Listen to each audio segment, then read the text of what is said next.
January 7th to-do list.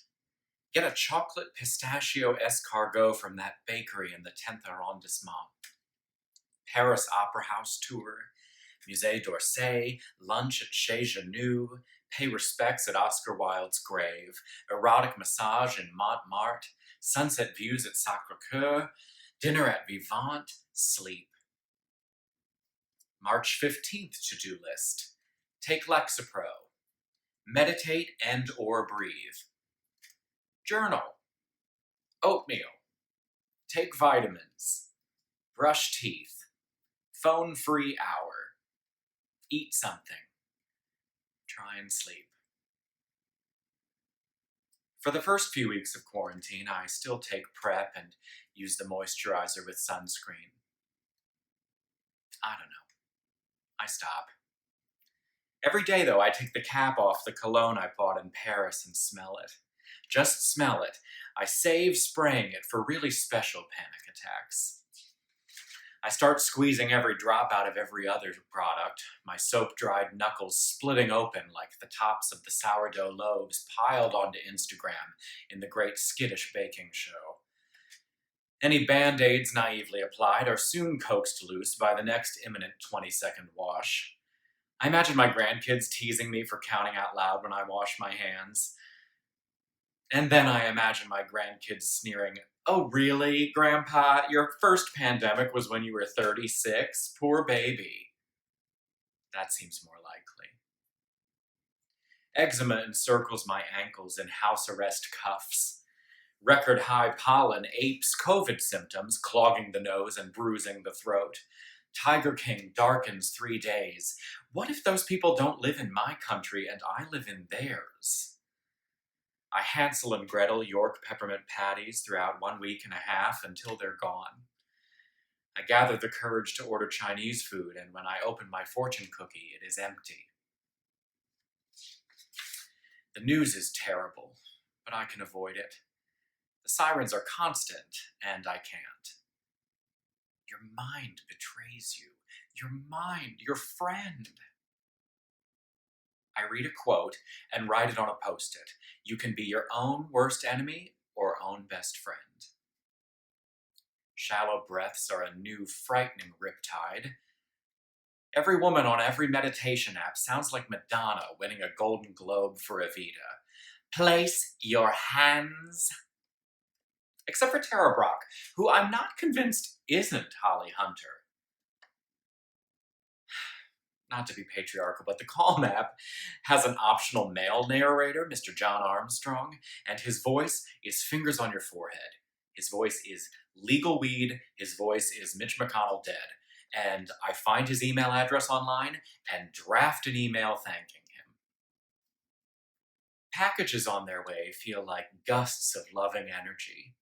I buy a weighted blanket, a pillow for pregnant women that surrounds your whole body, a pillow for lonely people that's a disembodied half chest and muscular open arm, dried hibiscus flowers for blood pressure lowering tea, ashwagandha, L-theanine, and GABA supplements, a heated back massager, a painful reflexology stand, a life-size Timothy Chalamet cutout, a heating pad, frankincense, Katie Lang albums, and lavender pills. New England Inns should hire me to burp on their windowsills. There are articles about volunteer morgue truck workers, a hospital on Long Island that plays Here Comes the Sun whenever a patient goes home, and wild animals creeping back into empty cities. I imagine 2 foxes being like, "Fuck, they closed Colony Records."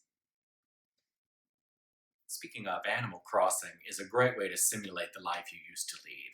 Leaving the house, talking to neighbors, going to the store, stumbling upon fossils, being in debt to a raccoon tycoon, retrieving pieces of an exploded ghost.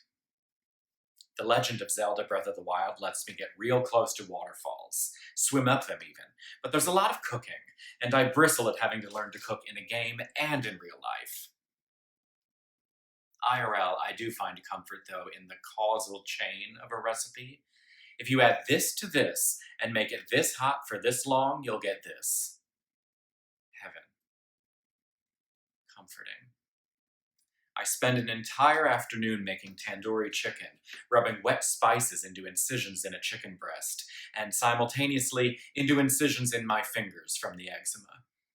My friend Jamie asks, "What are you having with it?" I say, "Having with it? You mean I have to make more things?" That night, I have a tandoori chicken breast and a glass of water, and it's delicious, and I get into bed and I fart the sheets off. The cashier in the bodega is staring off into space when I approach.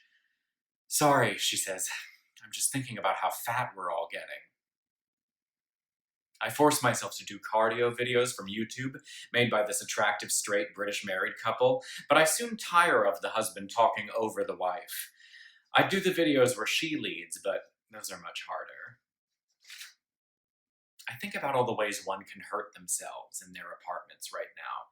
Cutting off a finger chopping vegetables, slicing your wrist open washing a wine glass, falling in the shower, gouging your eye out doing yoga next to your coffee table, breaking your ankle walking to your living room, cardiac arrest trying to come, electrocuted turning on every light and appliance to feel like you're in a crowd, Zoom scoliosis, poisoning yourself with meat you thawed wrong, falling out your window during the 7 p.m. clap, overdosing on Tylenol because every hour you forget you've already taken 2, kidney stones from all the throat coat tea, spraying cologne in your eye because you forgot where cologne goes, slipping a disc hugging yourself, prolapsed anus during stress BM, self-scalp during self-haircut, unlocking an aneurysm reading about aneurysms, gout.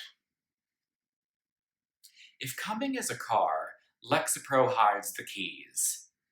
Nevertheless, she persists.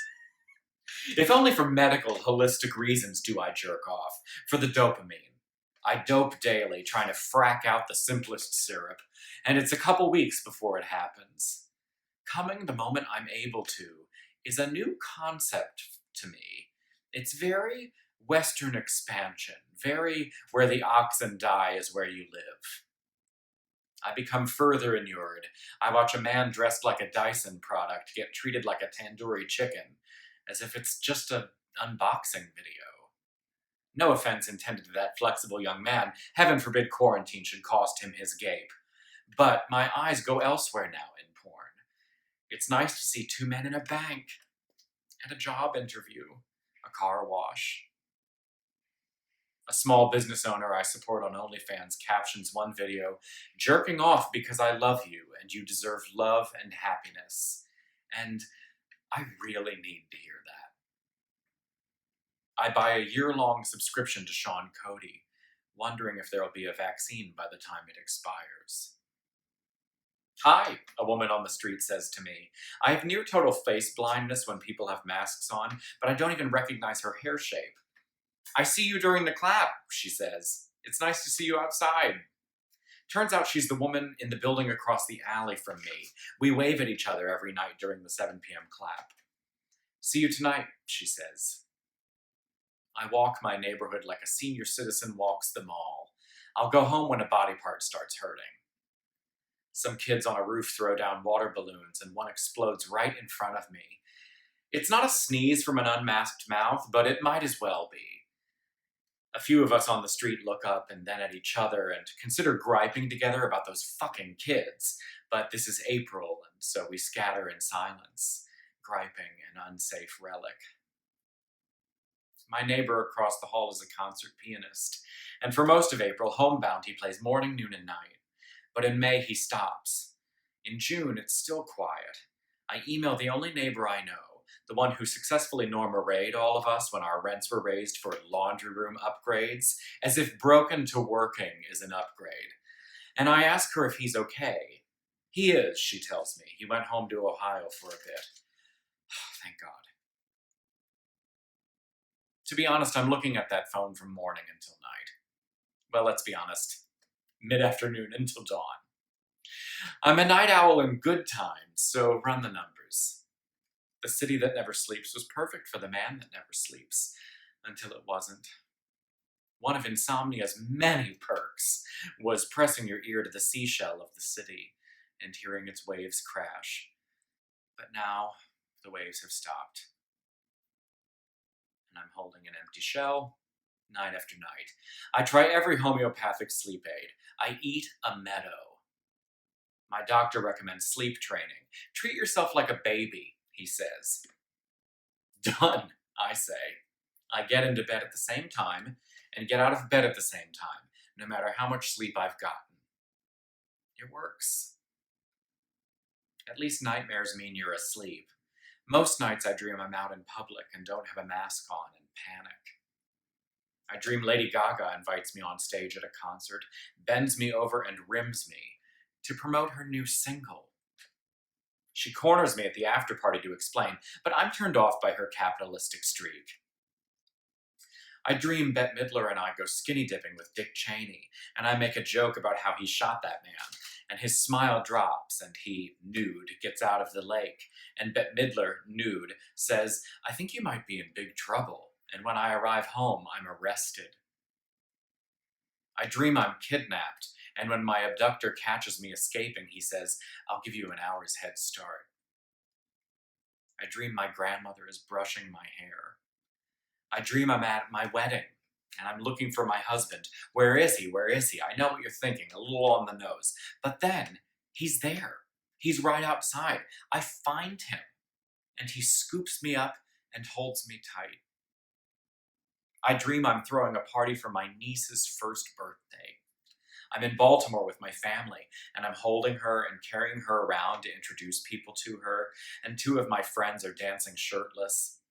And Sarah Jessica Parker and Matthew Broderick are there, which is awkward because I really take issue with her opening a shoe store and encouraging people to come there in person during a pandemic. But mainly, I'm just so happy to be holding my niece, to be holding Piper, to drum her back and shoulders with my fingers. And I walk her into the kitchen to get a drink, and when I look down, I'm not holding her at all. I'm holding my phone, drumming it with my fingers.